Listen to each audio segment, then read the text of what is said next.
He laughed so hard in that courtroom that the bailiff had to tell him to lower his voice. He thought I was walking away with nothing. He didn't know the judge was about to read a number that would end that laugh forever. My name is Vanessa. And for 11 years, I made myself smaller so my husband could feel bigger. I met Marcus in my last year of college.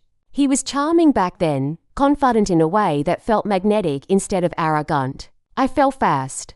What I didn't see, what I refused to see for over a decade, was that his confidence needed my silence to survive. Every time I had a good idea, he found a way to make it sound naive. Every time I succeeded at something, he found a way to make it sound like luck. We got married young. I gave up a scholarship for a graduate program in another state because Marcus said long distance would destroy us.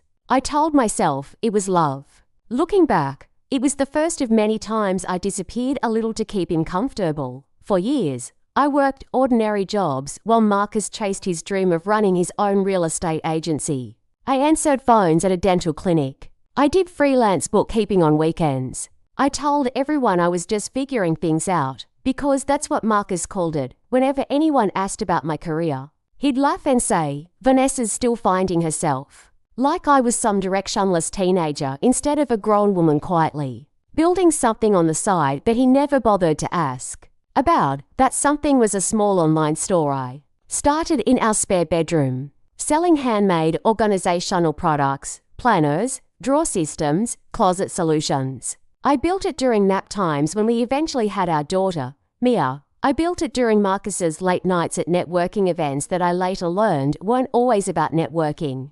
I built it in silence because every time I mentioned it growing, Marcus would change the subject or make a joke about my cute little hobby business. What he didn't know, what nobody outside a small circle knew, was that my cute little hobby had quietly grown into a 7-figure company. I kept it separate from our joint accounts on the advice of my accountant, who insisted early on that I needed my own financial identity, especially watching how dismissive Marcus was every time money came up. I didn't do it to hide something sinister. I did it because some instinct in me knew I might need it someday. That someday came on a Tuesday morning in March. I was making Mia's lunch when Marcus walked into the kitchen, dressed sharper than usual, and set a thick envelope on the counter like he was dropping off the mail. "I want a divorce," he said, not even looking at me. "I've met someone who actually understands ambition." I stood there frozen, the peanut butter knife still in my hand. 11 years, and this is how it ended, casually. Over breakfast, like he was cancelling a subscription. "Understands ambition," I repeated quietly. He finally looked at me, and there was something cruel in his expression. Something that had been hiding under the charm for years. "Let's be honest, Vanessa.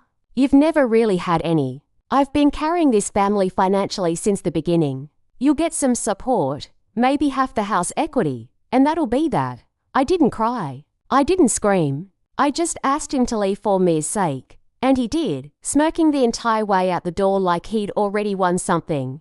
The next few months were a blur of lawyers and paperwork. Marcus hired an aggressive divorce attorney who painted me in every filing as a dependent housewife who had contributed little beyond domestic support. His attorney requested minimal spousal support, arguing Marcus had been the primary financial provider for the marriage and shouldn't be burdened further. Marcus told mutual friends I'd probably have to move into a small apartment.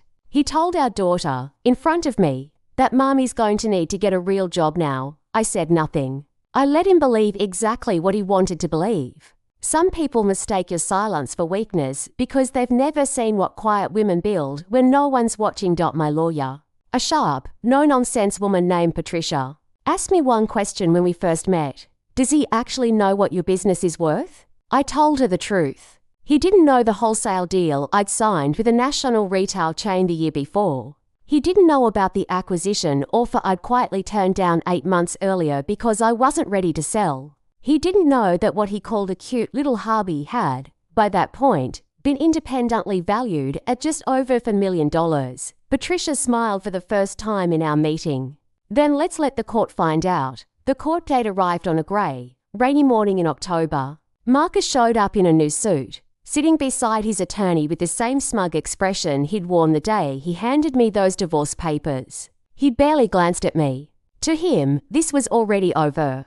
He was just there to collect what he believed was rightfully his. An unequal split favoring the man who carried the family. His attorney spoke first, painting a picture of Marcus as the hard-working provider and me as someone who had, in his words, contributed modestly to household support while pursuing personal interests. Marcus nodded along, occasionally letting out a small, satisfied laugh, like he was watching a movie go exactly as scripted. Then, it was Patricia's turn. She stood, calm and composed, and presented the court with financial documentation, my company's tax filings, the wholesale contract with the retail chain, quarterly revenue statements, and an independent business valuation report prepared months earlier for an entirely different purpose. The judge, a woman in her 60s with sharp, unreadable eyes, reviewed the document slowly. Then she looked up, first at Patricia, then directly at Marcus. Mr. Reyes, she said, your filing describes your wife's business as a hobby with minimal financial contribution.